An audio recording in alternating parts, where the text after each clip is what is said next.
Hi, we're going to do a little bit of storytelling today. Storytelling. And this is something I don't usually like to go back into the past, but I feel like it could actually help you guys. So I'm going to talk about some of my early experiences as a copywriter and what I went through and how I went from there to where I am today. So just to give you some context, where I am today is I write for dream clients. I make a full-time living off of 5 hours of work every single week.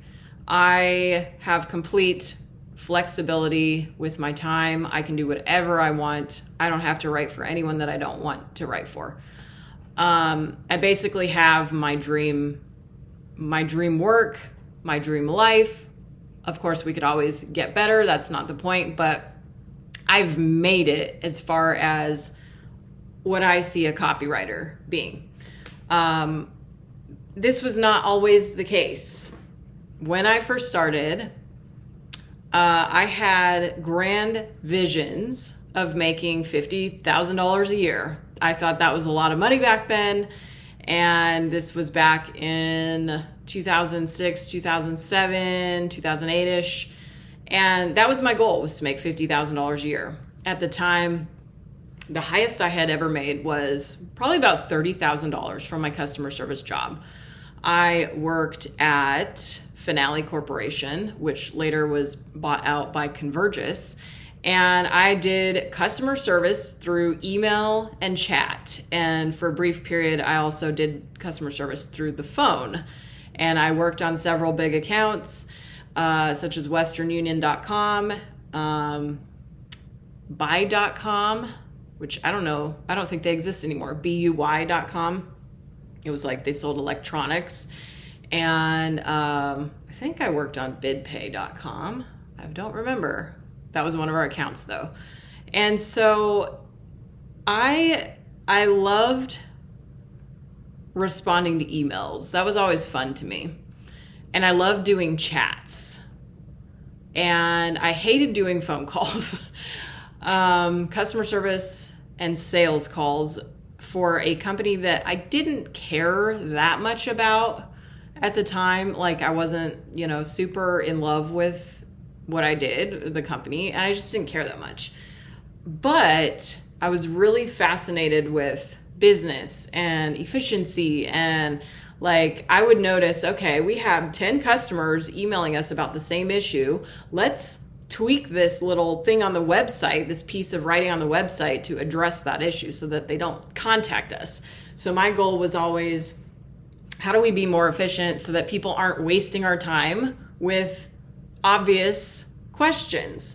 And so I would work with the person at Western Union, like I was kind of the liaison between the two companies, and I got a say in like how we answered customer service. So anyway, the highlight of my day was my 15-minute break. That was the highlight of my day. The second biggest highlight of my day was working late hours. So after the managers went home, like the late night hours, the late night crew, we would all kind of just, BS and talk about random stuff. And we would keep doing work late at night. So that was the highlight of my work. So one day I was like, well, I've always known that I want to write for a living. I'm a writer. I've always wanted to write for a living. And in my mind, I thought that would be fiction and novels. So I tried to do that and really didn't have a lot of luck with it. I didn't have the ability to like finish any of the novels that I had started. And I just didn't care about it that much. Like I abandoned every single novel that I started and really just like wasn't into seeing that through.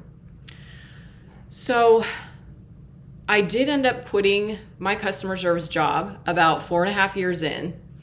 And I said, okay, I'm going to be a freelance writer, whatever that looks like. At the time, I was finishing up my senior year of college, and I was doing freelance writing as a side hustle back then. So I made about $5,000 a year off of it. Obviously not enough to live off of, but it was an entry point. It was like, okay, I can land some small clients. I can get someone, a total stranger, to pay me for writing.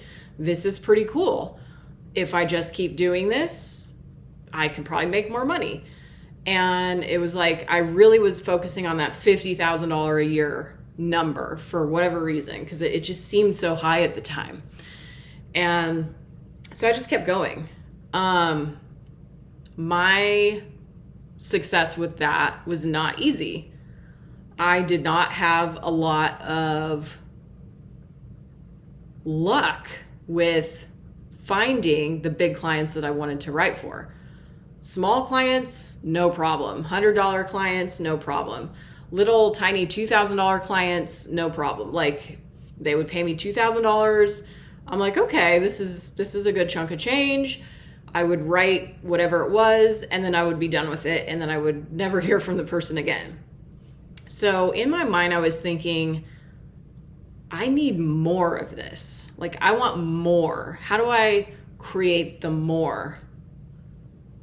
But in my psychology, in my consciousness, like my belief system, there was almost this thought like, you're not worth more. Like, you don't deserve more. And this was very subconscious. I didn't even realize that I was thinking this for the longest time. So I took trainings, I took courses, really more like coaching than courses. I actually don't think I purchased any copywriting courses, but I invested a lot in coaching. So any coaching program that looked remotely interesting to me, I signed up for it. Even when I didn't have the money for it, I would just throw that thing on a credit card. I would go to business events, and I would go there with the hopes of possibly meeting a copywriting client. I remember one business event I went to in North Carolina in 2010. It was my very first one. And I remember reading the sales page copy. One of the selling points of that event was, you'll get to meet our billionaire friend. So I was like, well, I've never met a billionaire. Let me go to this event and like, I can say that I've been in a room with a billionaire. Like, that was the main reason why I signed up to that event. And so I went there, and literally like my first ever business event that I ever went to. The people that ran the event ended up hiring me to write for them for a brief period of time. I don't even remember how long it was, but it was like $20 an hour. I was super excited. The woman was like absolute micromanager, and she nitpicked every single sentence that I wrote. And so, you know, it wasn't a dream client, but it was a client. And I remember being excited about it. And I remember, you know, being excited that I got paid something. I don't remember how we ended that relationship. What I do know is I had a lot of clients like that were kind of on the smaller end, not paying me a whole lot, not ideal clients. I tolerated them so that I could get the payment. Eventually, bridges were burned, or somehow the relationship would fall apart. I would get tired of the person, and instead of saying, hey, I don't think this is a fit anymore, I would just kind of let the relationship go sour, and they would find some reason to exit the relationship. So I had a lot of those in the beginning. And I think it was just a lack of maturity on my part to be able to say, you know, with diplomacy, like, hey, I don't think this is going to work out. I'm actually going to end this. I appreciate all the work you've sent me thus far. And I just want to wish you the best, and make like a clean exit.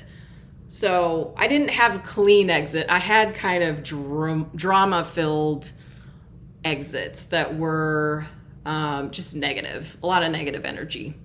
That's one thing. If I wish I could go back in time, I kind of wish I would have changed those. But on the flip side, that provided me with really good contrast for later. Now, I don't have clients that are like that anymore. I don't have client experiences that are like that. And my exits are very clean. If I want to end a client relationship, it's very clean. There's literally no hard feelings. I'll give you kind of a more recent example of this. I had a client, I won't say the platform, but I had a client who is basically like a lesbian matchmaker, and she had me write articles for her blog, and I worked with her for probably 5 or 6 months, I would say, so not a super long time. She paid my rate, which was pretty high. I think it was like $1,500 for 5 articles or something like that. And so she started having me write articles on transgender stuff, which I am not familiar with. Like, I don't know all the terms. I don't know, like, at the time it was like new to me. I had never studied it. I really had no interest in it. And I remember writing one article. So I had written probably 20 or so articles for her total, maybe a little bit more. But the very last article I wrote for her, apparently I said something like a transgendered woman or transgendered man in a sentence or something. And that got me fired. Not that she was a job, but apparently putting an ED on the end of that word, transgendered, was highly offensive to her, highly uneducated to her. And this is like after I researched this a ton. So I'm like, I'm not trying to be prejudiced against you whatsoever. I'm not trying to be an asshole. I literally don't know your all's terminology. So I really took a lot of time to try to understand it. And apparently I didn't research it correctly. Apparently it should have just been transgender woman with no ED at the end, or transgender man. So she basically fired me for that. And I think I got a long email from her about how incorrect that word was. And my response was, oh my God, I'm so sorry. I had no idea. Let me offer you a replacement article. I'm happy to do a replacement for you for free at no charge. And so she took me up on that offer, and the replacement article was on a completely different topic, and I wrote it for her, and she was happy. She was grateful. She said, thank you so much. I really appreciate that. And then I never heard from her again. And to this day, I looked at her blog a while after that, and it was just like weird, very weird topics for me personally. So I was like, okay, well, that client was going to end anyway. Like, it wasn't a fit anymore. It was kind of not quite a fit at the beginning, but we made it work. And then it like devolved into clearly not a fit. But it was a clean exit, right? Like I offered her the replacement article at no charge, which I feel very good about. I feel like that was good karma. And there's nothing negative on my end. And I don't know if there was anything negative on her end. I did notice that later blog articles, she was basically, I'm sure she had other copywriters come in to write these articles for her, but it was very shaming around misuse of the word. So I'm like, wow, was that directed at me? I'm so sorry. But it happens. Like, sometimes you get clients where your communication just doesn't flow, or there's a misunderstanding, or something breaks down. And in the beginning, I would take this all very personally, very, very personally. I have learned not to take it personally at all. I've had really big clients fire me out of nowhere and then come back 6 months later. And when they fired me, let me go. Again, it's not a job, it's a freelance contract. I remember one sent an email and she said, we're not going to be needing your writing services anymore because we're moving this in-house. And I didn't even answer the email. I didn't even acknowledge it. And then 6 months later, they came back, and it's been a great relationship since then. So sometimes, this is really about learning how to work with people and really taking the effort to find those dream clients.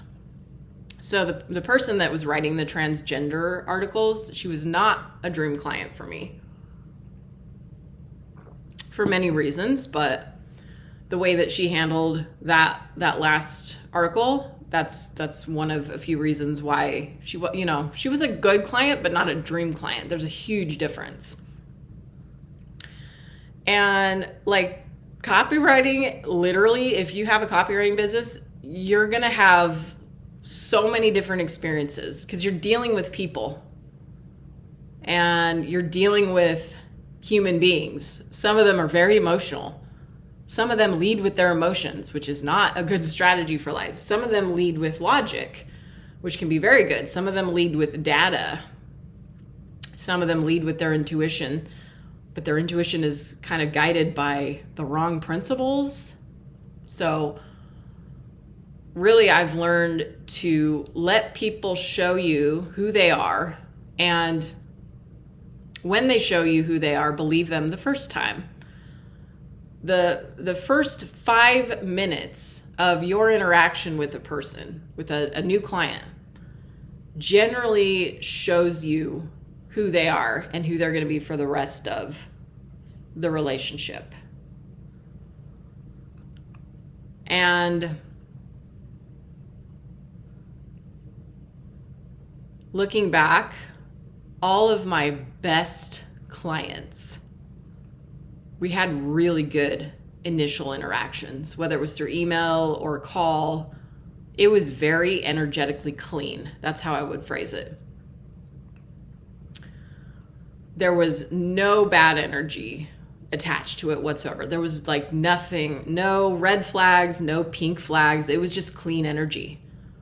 All of the bad clients, so to speak, had pink flags or red flags within the first interaction.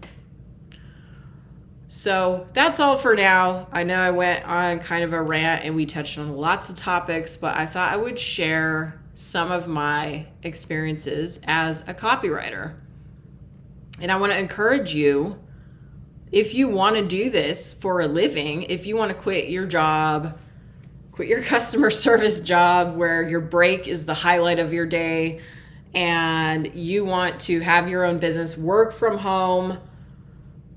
You guys, I haven't had an office job since 2006. So I work from home. Even before 2020, I worked from home. I love it. I can literally walk outside and stand barefoot on the grass anytime I want. I'm looking at the grass outside my window right now. I can do whatever I want. I can play with my dog anytime I want. I don't have to check in with anybody. It's amazing. I encourage you, if you want to do that, keep going. Take some action. Learn how to deal with people. That's going to be one of your biggest challenges, aside from dealing with yourself. All right, that's it for now. See you guys later.